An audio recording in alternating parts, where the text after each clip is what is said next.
এলাইগাঁও বিষ্ণু মন্দির ভিত্তিপ্রস্তর স্থাপনের শুভ উদ্বোধন। দিনাজপুর জেলা থেকে নয়ন রায়ের পাঠানো তথ্যচিত্রে।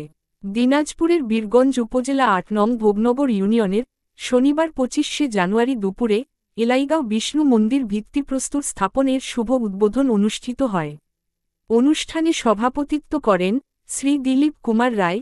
অনুষ্ঠানে প্রধান অতিথি হিসেবে উপস্থিত ছিলেন ও বক্তব্য রাখেন বাংলাদেশ জাতীয়তাবাদী কৃষক দল কেন্দ্রীয় নির্বাহী কমিটির ১ নং সদস্য, দিনাজপুর জেলা বিএনপির সহ সভাপতি ও বীরগঞ্জ উপজেলা বিএনপির সভাপতি মঞ্জুরুল ইসলাম মঞ্জু।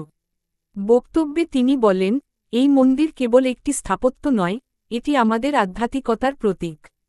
এটি আমাদের সংস্কৃতি, ঐতিহ্য এবং মানবিকতার চেতনার প্রকাশ।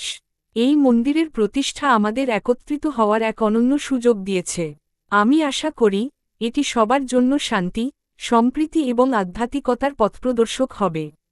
অনুষ্ঠানে বিশেষ অতিথি হিসাবে উপস্থিত ছিলেন বীরগঞ্জ উপজেলা কৃষক দলের সাধারণ সম্পাদক আলিম উদ্দিন, ছাত্র বিষয়ক সম্পাদক উপজেলা বিএনপি বীরগঞ্জ শাহজাহান সিরাজ শিপন, যুগ্ম আহ্বায়ক ৮ নং ভোগনগর ইউনিয়ন বিএনপি বীরগঞ্জ উপজেলা বিএনপির সদস্য আবু বক্কর সিদ্দিক, বাংলাদেশ হিন্দু বৌদ্ধ খ্রিস্টান কল্যাণ ফ্রন্ট বীরগঞ্জ উপজেলা সদস্য সচিব টিক্কারাম রায় সহ বিএনপির সকল অঙ্গ সংগঠনের নেতৃবৃন্দ উপস্থিত ছিলেন।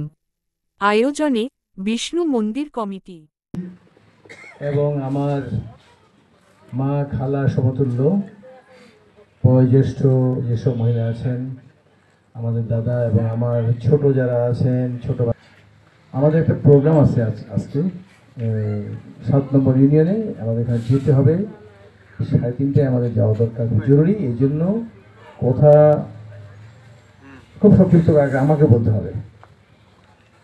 এই এলাকাটা অ্যাকচুয়ালি আমার বাড়ির কাছেই। সবাই বলছে আমি এই দিক দিয়ে হাঁটি প্রতিদিন। এই রুটটা আমার জন্য, আমি যদিও অন্যান্য রুটে যাই, শীতলাইয়ের দিকেও হাঁটি, কিন্তু আয়োজন করা হয়েছে বা একটু আলোচনা সংক্ষিপ্ত।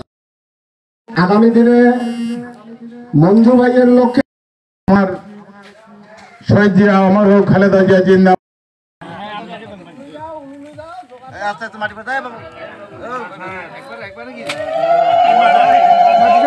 আমরা চাই যে আমরা গত 3বারে আমরা আসলে ধানের শীষ, আমাদের ধানের শীষ বিএনপির মার্কা, সেটা আমরা কিন্তু পাইনি।